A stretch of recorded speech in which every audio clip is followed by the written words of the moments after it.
Hello, today I'll be recording a 15-minute game. I've been requested to play a game that's a bit longer time control, and as I play the game I'll be sharing my thoughts. And let's see how we go. This will be the first 15-minute game that I play on this account, so no idea who I'm going to be paired against. Should be fun.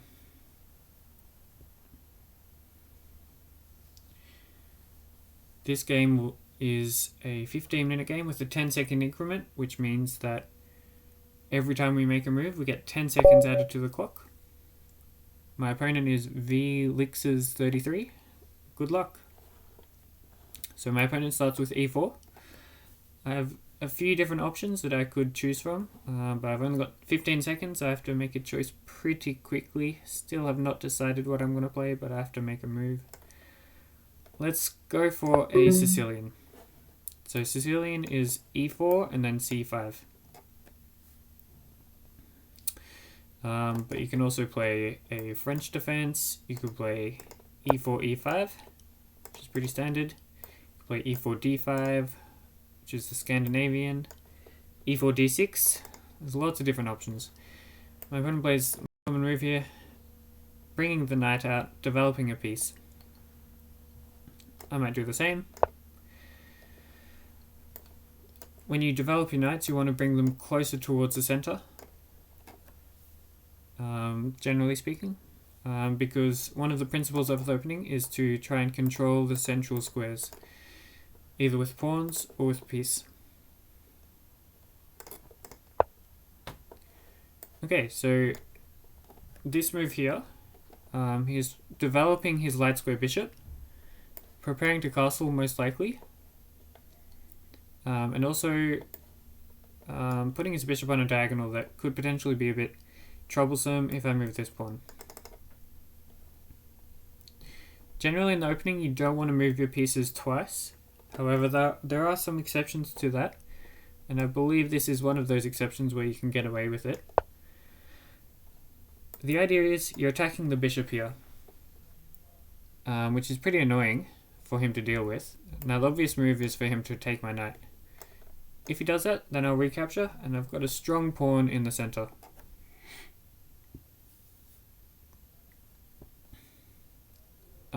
One of the key ideas behind this move is playing the move before moving this d pawn here. Because if I'd already moved my d pawn, then I wouldn't be able to play this knight move here, because it would have been pinned. So that's why I made the move so early. And next I can play moves like this, and he'll have to deal with his bishop without trading it off. So usually people play this move, this bishop b5 move, so that they trade off the bishop for the knight. But now obviously he won't be able to do that. Now I have this pawn in the center. Okay, so he just voluntarily retreats his bishop because he's thinking that I'll kick it away, which is fair enough, because I was planning exactly that. Now I have to think about where I want my pieces. I also want to think about what I'm doing with this pawn if he attacks it. Although it looks like he might be a few moves away from attacking it at the moment. Maybe he has ideas of this to try and attack the pawn, which might be why he brings his bishop back. Sorry, I meant my arrow here. If he plays this though, I can always just meet it with that to stop any ideas of knight here, if I want. Sorry, to stop any ideas of knight here. I'm also thinking if he brings his knight here, then he might be thinking of bringing his knight here to c4. So that might be one of his plans. He might also be going for this. Since he brought his bishop back here, the downside of placing your bishop here is that you can't play this move so easily, which means that your bishop can't get out on this diagonal so easily. A simple idea for me would be to play this, which theoretically could be met by f4. Generally, if you have a pawn duo, the way to break it up is to attack the one at the base. But if he plays f4, that's a bit weakening for him. Debating about whether I like that or not. I could go for a dark square setup like this for my pawns. That actually makes a fair bit of sense. He could also be going for this, in which case I will take, or should I defend it?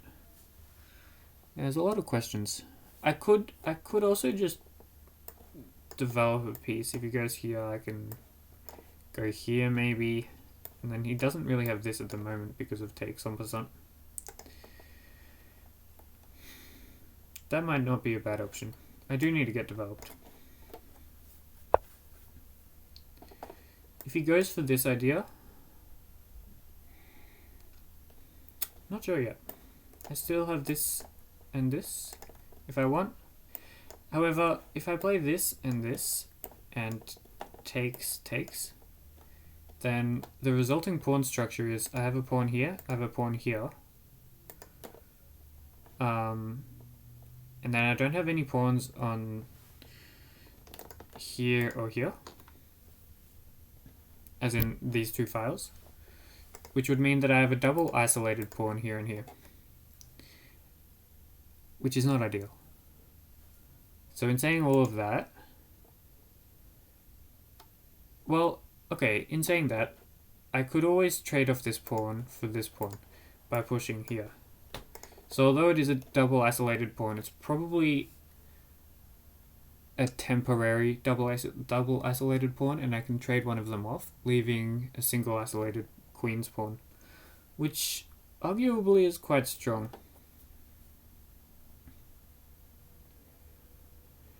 So that's one thing that I could do. If he plays here, I could also take, but then he takes, he moves his bishop back and gets in d4. So actually, after saying all of that, I think I would prefer to keep my pawn here defended. Okay, he's going for one of the original plans I mentioned, which is bishop here, attacking the pawn. Makes a lot of sense.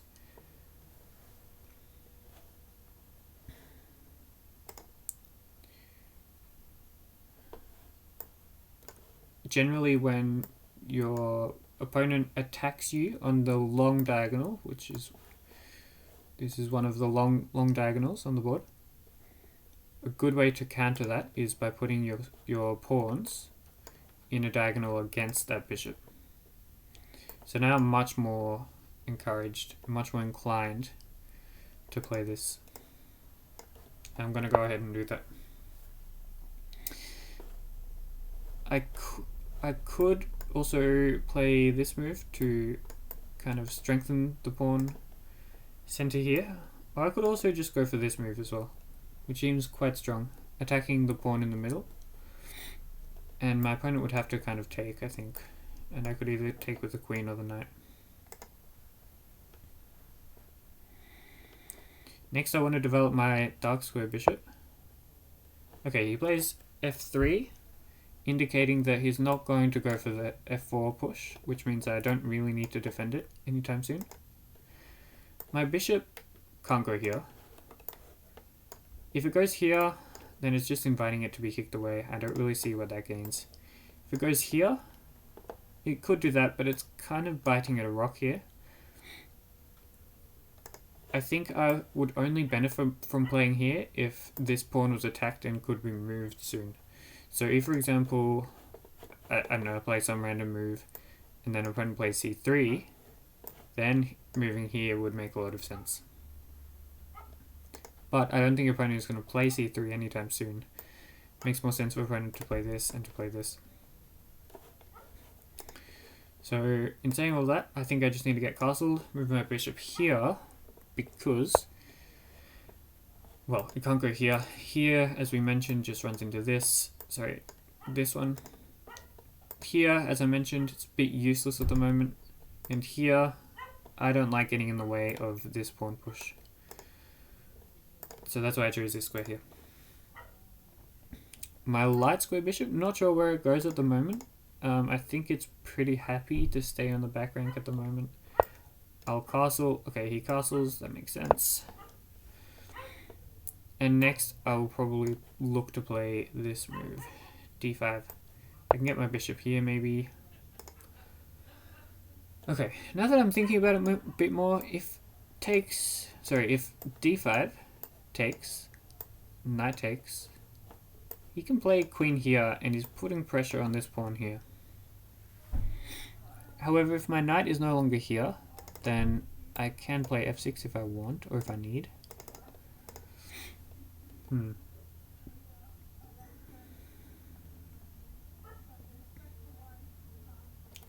F6 would open up this diagonal. I could also play bishop here. Probably a much safer option. I could just play d6.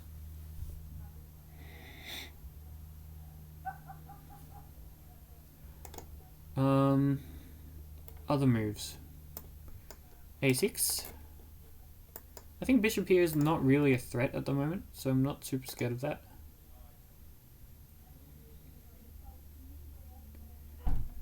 Yeah, I think d5 makes sense here.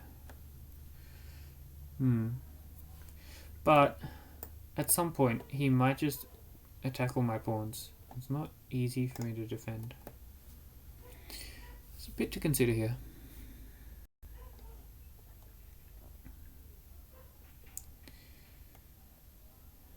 I guess the other question is, what's my plan? I could play knight here and jump it into here. If he plays here, then I have this square. If here and then here,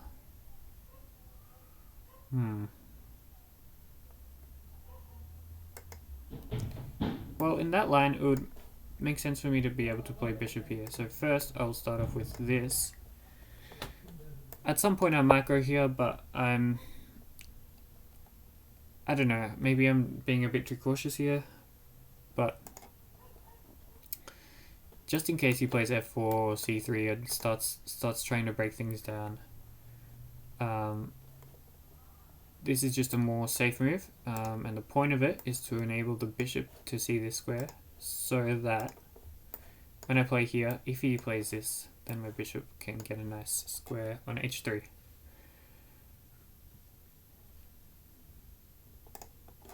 Now, I like this idea of knight h5 because this is a lovely square for my knight. If I can trade this knight for this bishop, that would be superb. Okay, so c3, this is the move that I thought he would play at some point. And it makes sense for him to do it now that I can't play bishop c5, because that was one of my original plans.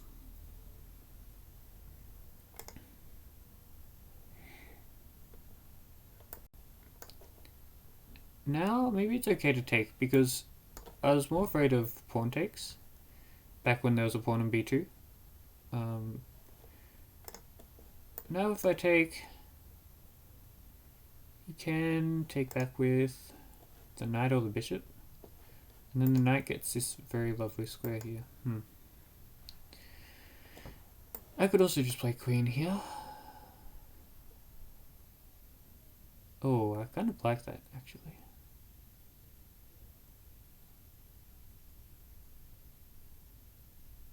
Yeah, let's go for that. If he takes, I'll take back. I'll remember that.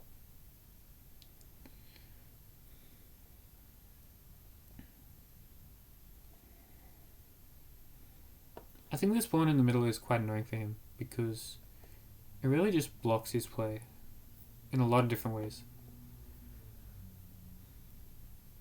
And that's why I want to maintain it if I can. Now he might take, and then move his knight here to go here.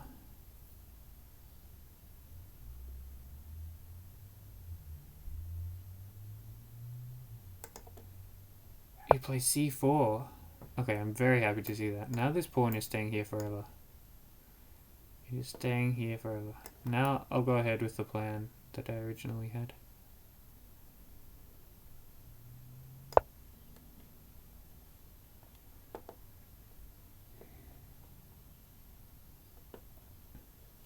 If he doesn't play g3, my knight will hop into here, And if he wants to save his Let's Go bishop, he might think of putting it here. But then I have this lovely move, which not only opens up a diagonal check against his king, which would be automatic death for the bishop, but even if somehow the king wasn't on this diagonal in that line, then if my knight is here and my pawn is here and the bishop is here, then that bishop doesn't have anywhere to go. So that would be the win of the piece.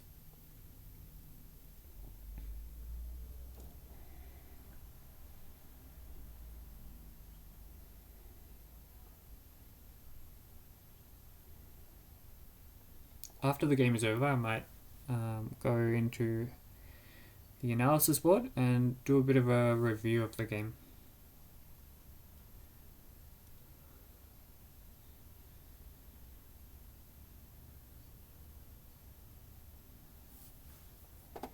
I'm looking at playing a5 to get a grip over the b4 square.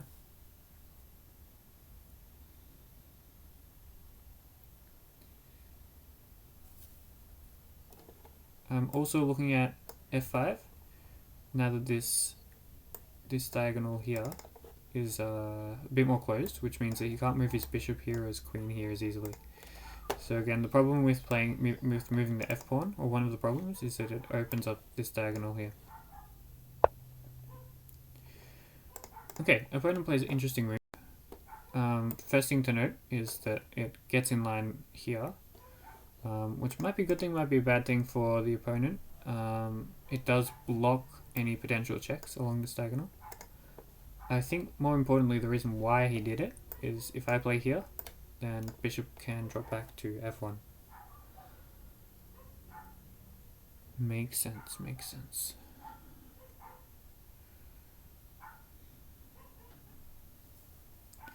f5 is interesting here.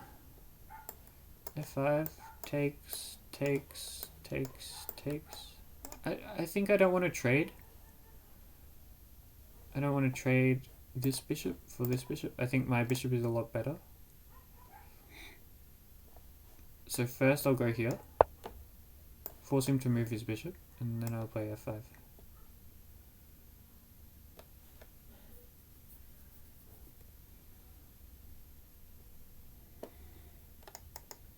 I assume he'll play bishop f1, that was the point.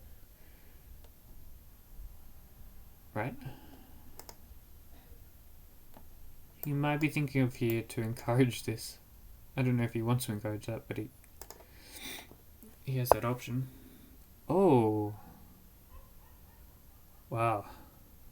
Okay, so first line that comes to mind, takes, f5. Because if takes, then I take, and this is not looking good. But I do like my knight here. My knight is sitting pretty. I also have this move. If here, then I can give check. He can't take because my bishop is on it. If he goes here, then I take with check. That doesn't work for him. If here, king here, then what? What have I gained? Ah, I can move my knight. I can move my knight here, for example, threatening bishop here, so he doesn't have time to take.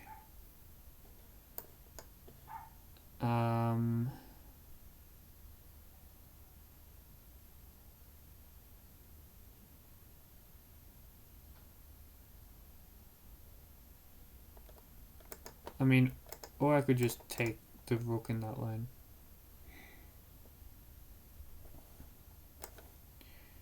Let's do it. Also after this, I can play here if I need to. Oh, actually after this, I should just play here. Queen moves somewhere. And then I take here. And that is a fork of these two pieces. This is looking good.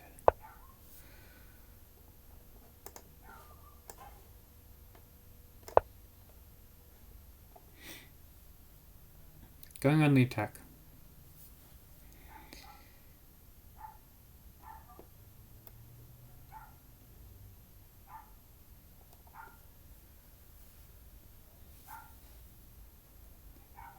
This is the type of position I enjoy playing.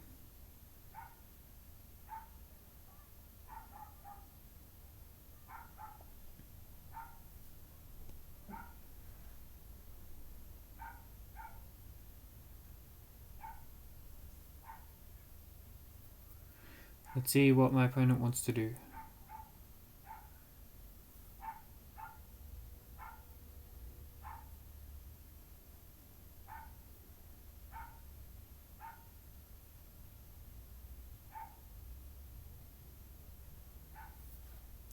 What are the options? I guess he has to move his queen, right? He could take one of my minor pieces, but then I win his queen. No, then it would be 2 minors for... Oh, he's doing it. Wow. Okay, so if I take here, then he just takes here, and then I don't win his queen. So I have to win the queen first, and then he'll take with the rook. Well, he should take with the rook. Yep. But now, if I can get my queen kind of here, if I get my queen here, oh, is it highlighting? Square's not highlighting. G6. If I can get my queen to G6, I don't know why it's highlighting, sorry about that. If I can get my queen onto the G file, then the king is going to feel quite exposed. However, I don't think there's any checkmating sequence there, so wondering what I should do. Maybe F5. F5 takes... Okay. That was actually an interesting try by my opponent. Let's just play B4. I mean A5, sorry. I might play A4. I was trying to get my queen over here. G6 is really not highlighting well. Not sure why that's the case.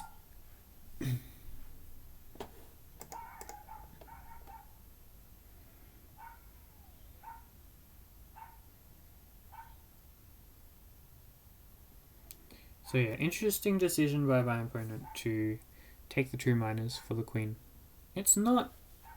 I mean, it's definitely winning for black, but it's not super easy. And not super clear about how to play from here. And how to convert it. I wonder if I can just get my rook up and over. Oh, what is this move? That is a huge blunder. Oh, my opponent. What are you doing? Ah. That's... Okay, I feel kind of bad now that he's playing this move. Point is, after I take, I'm on his other piece. And it's a check. So he just gave away whatever hope he had.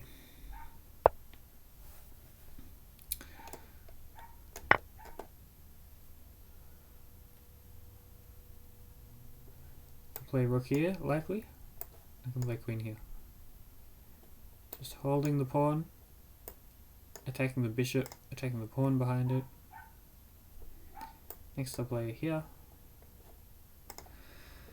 Yeah.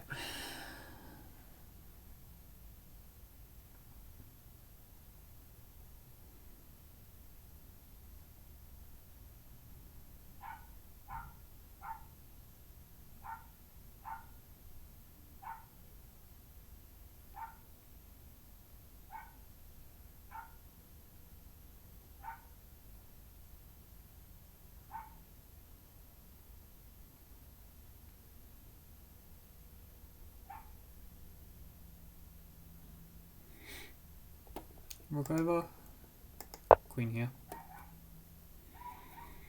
He has to move his bishop back somewhere. I can probably just take this pawn then.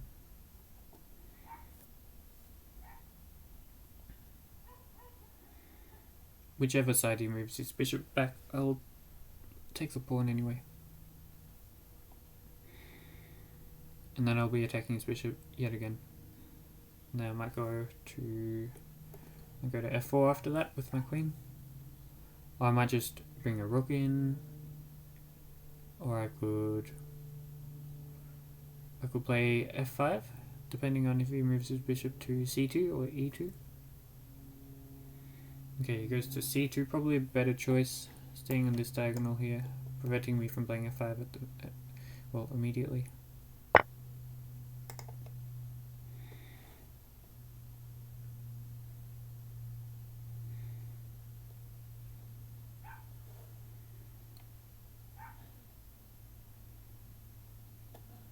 I should also point out, I can play f5 at some point. Take here. Oh, I didn't realize I was dropping that. However, if I go here, what is he doing? I guess he has to go here. But then I take here. This does not look good. Nothing looks good for my opponent. It all looks terrible.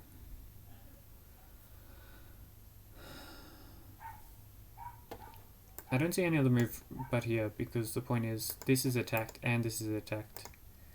If he moves the rook, then I take here. If he moves the bishop, then I take here. So the only way to hold it is by defending one of the two pieces. This bishop is already defended by the rook. So rook here is the only move that makes sense. However, then I have queen here. And after king over, bishop here, forces king here. And then at the very least, I can win the rook, but I might even have more than that. Yep, I will. That'll be a checkmate right there. So it'll be mate in 4 if he plays rook to b1. So he chooses between checkmate and losing his bishop, I guess. Yep, and that's actually the best move in the position.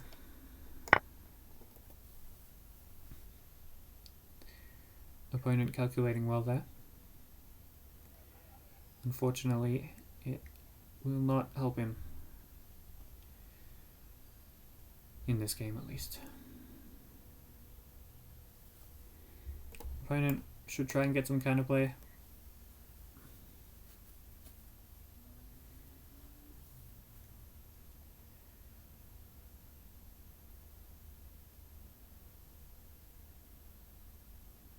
But it's all pretty okay. Fair enough. Good move. Let's break it open.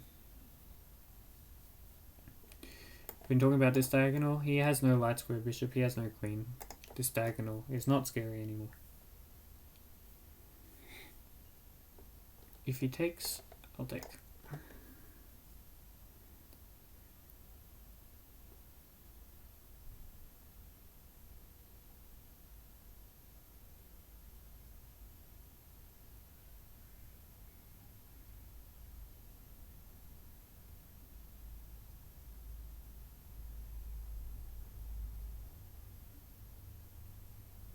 Later, when I do the analysis, I'll show the checkmate that I was referring to just now.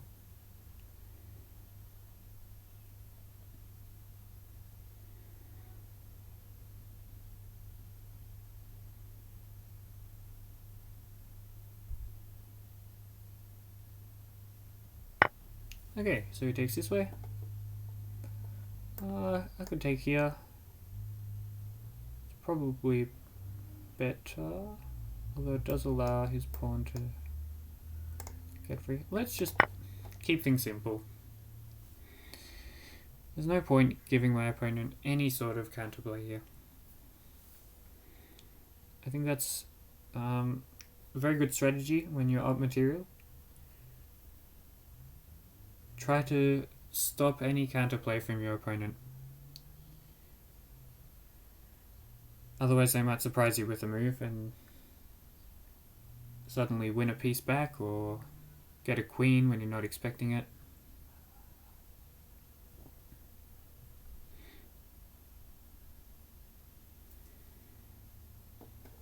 So taking this pawn here before would have been, I can go back actually.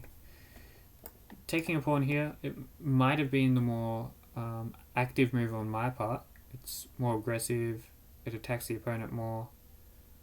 However, it also allows my opponent some play by he can either push this pawn or he can take. And I mean, it's not really threatening at the moment, but if you imagine that, let's say for example I take, he takes here, and then maybe, I don't know, I push here, I can take here, he can get a rook behind it. Okay, in this example it's probably not the brightest idea because I've got checkmate here, but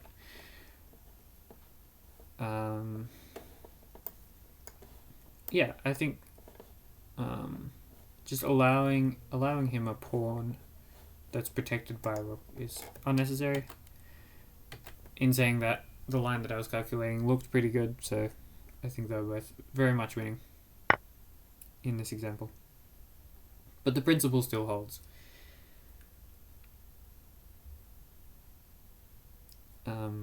And this might not have been the best example, but yeah, it's just something that will take the pressure off, I guess, when you're up material. If you know that your opponent has no play and nothing that they can work towards. Yeah, and there we go, he just resigns. So thanks very much for the game. Let me go into the analysis board and we'll have a look at it.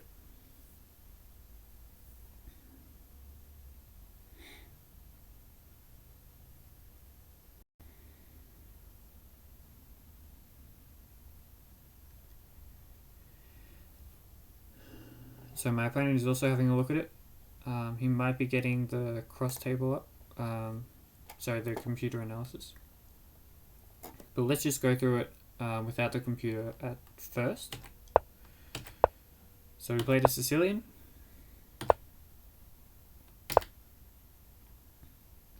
Yep, he brought his bishop out earlier, and as I was saying, I moved my knight here to attack the bishop here.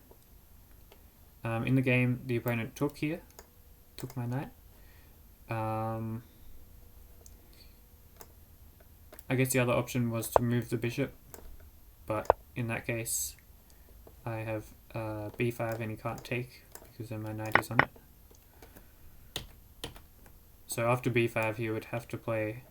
Well, he could put in an intermediate move here actually. So maybe that's working. Things get a bit complicated though.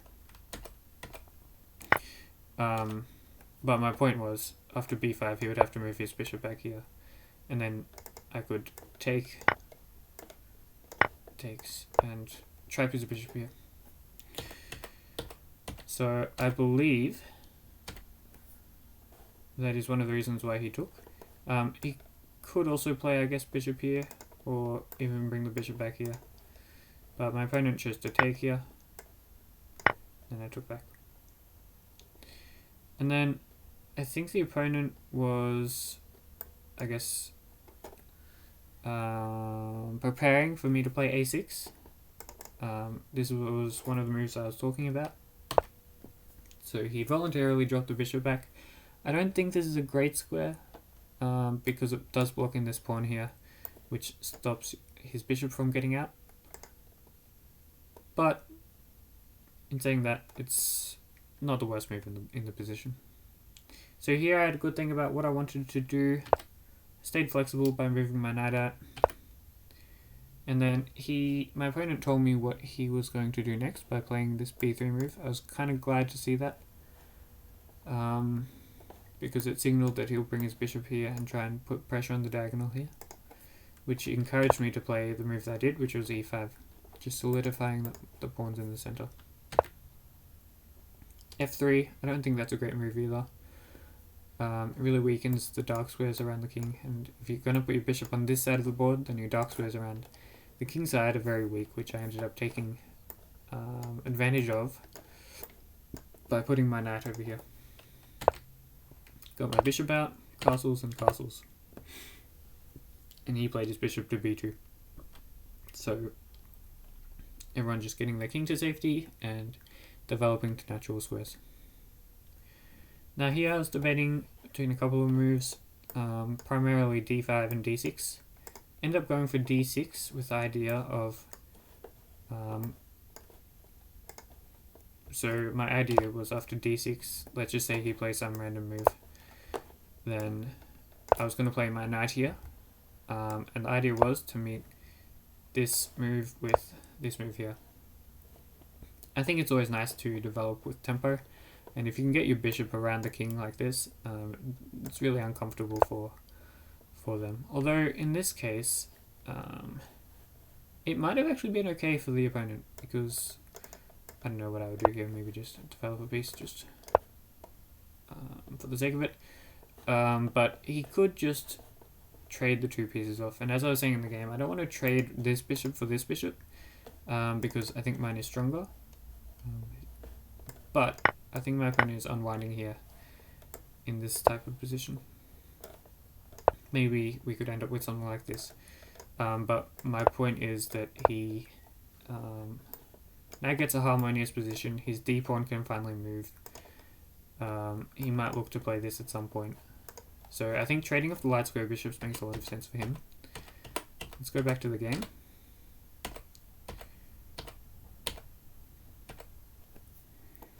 So he played c3 here. Fair enough move.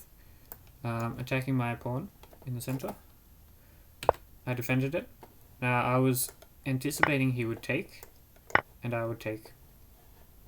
And then this position would be one in which I have a double isolated pawn, which means I have two pawns on the same file, and there's no pawns on either of the files, as in none of my pawns on either of the files next to. So it's double and isolated. And generally you want to avoid isolated pawns, let alone double isolated pawns. However, this pawn is so much of a thorn in white's position. It guards this square, covers this square, and it really just cramps white's position. And as for this pawn, I can always just trade it off, or at least attempt to. So I think the doubledness is not so much of a factor here, and I think this pawn is definitely a huge strength for black. So for those reasons, I wasn't too scared of getting the double isolated pawns. But opponent doesn't take. Instead, he plays c4. Now that was a move that I was very glad to see. Because now my dark squares are huge. My dark squares are very, very strong. And his dark squares are very weak. So if you notice, 1, 2, 3, 4, 5, 6 of his pawns are on light squares, whereas all of my pawns in the center, including this thorn pawn that I was just talking about, very much good control of the dark squares here. And so here, my natural, I guess, inclination was to take advantage of those dark squares, and that's why I played knight h5, attempting to go into this dark square here and just put more of a clamp on white's position. Now opponent played rook f2. I thought the idea was to play bishop f1. However, opponent surprised me by playing queen f1 instead, defending the bishop this way. So the point of queen f1 is simply to just recapture if I take the bishop. So it's fair enough. However, I think the move I played in the game kind of showed why this was a bad idea. I played this move bishop h4, which attacks the rook, and it asks white the question, how are you going to defend the rook? Are you just going to allow me to take the rook? It's probably not a bad idea for him to allow the trade. It is done in exchange, which is not ideal. However, in saying that, as I was saying, my dark squares are so powerful that if I lose my dark square bishop, then I think the opponent can rest just a little bit easier with that knowledge. The dark squares would not be as weak. If he plays rook here, then I can just take either the rook or the bishop, so that would be a bad move. So really the only move is to play the move that he played, which was g3, which ordinarily speaking you'd think is a great move, right? It not only cuts off the bishop here, it does so with tempo, plus it's a fork. So you're thinking all is well, right? All is well? Not so fast. Bishop h3. often the best way to defend is to counter-attack. Yes, he's forking my 2 minor pieces, but my attack is stronger. I'm attacking his queen. If he moves his queen, now this is the other thing, right? His queen is tied down to his bishop. If he moves his queen anywhere along the first rank, then I just take this bishop for free. Yes, he can take my bishop, but then I have a choice of taking his other bishop and his rook. Either way, I'm up material there. And also have a fantastic position, should I add. And he can't go here, which he would like to do to stay protecting his bishop, and he can't do that because my knight is on it. So yeah, the opponent is quite stuck here. He chose an interesting alternative, which is sacrificing the queen for 2 minor pieces. So he takes my knight, which is a good choice, I think. He could have taken this piece, or actually this piece. But I think my knight is the most aggressive because it's attacking the bishop here. So I think that was a good choice about which minor piece to take. I took his queen, naturally, and he takes back. If he had taken back with another piece, say king, then I would have taken his rook, and I would have just been up a little bit more material there. So I think he chose the right pieces to capture with. I was trying to say in the game, but the arrows weren't working for me. I'm not sure why. I was trying to say, if I could get my queen over here, then the opponent would be feeling a fair bit of pressure. But I was also thinking, even if I get my queen here, like, let's say, okay, let's just play some dumb moves so that I can show you what I mean. Even if I get my queen here, he can play king over, and then it's not really clear how I'm going to follow up on the attack. His king is safely tucked in the corner, and the only way for me to attack him more with my queen would be to get on this diagonal. But to do that, I would need to attack here, and there's not much point in doing that because the rook is defending. So, not too much of an attack potential at the moment. I decided to play a5 just to stop ideas of b4. Trying to put more of a clamp on the dark squares, you see. Another pawn on the dark square. On a dark square. Really just imposing my strength on that color complex. And then an opponent plays a very strange move. Not really sure why he played this. Because of this... maybe just forgot about it. But yes. Opening up this diagonal, super strong for me. My queen immediately comes into play, and I get to win 2 minor pieces in the process. King moves over, and then basically at this point I'm up a queen for no compensation. Opponent moves his rook over, and I send my queen in. I'm now defending the pawn and attacking the bishop here. Opponent moves. Take the pawn, he takes this pawn here. I attack the rook, attack the bishop. So as I was saying, if he moves his rook, then I take the bishop. If he moves the bishop, then I take the rook. So really he can't move either piece, and the most natural continuation is to play this. Which means I can't take the bishop because it's defended by the rook. I can't take the rook because it's defended by the other rook. However, this unfortunately falls for a mate in 4 that I was seeing in the game, so I'll take here first. King moves over. Notice that I'm attacking all of these squares.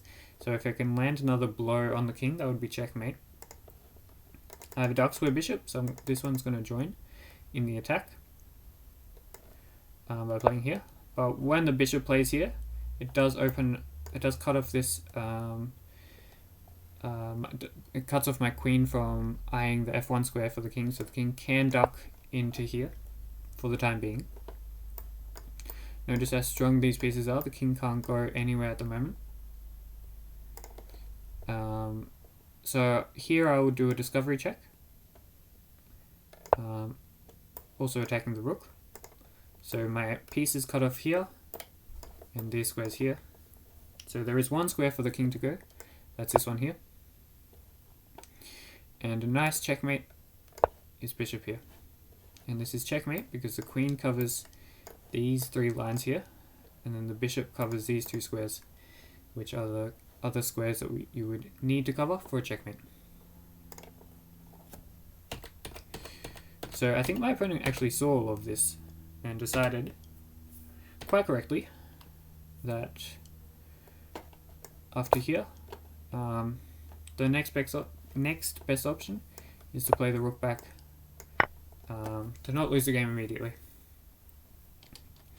However, after a few more moves, the opponent resigns. So that's the game. Thanks very much to VLixes33 for the game. And yeah, I'm Australian Chess, and I hope you enjoyed this video. Thanks for watching.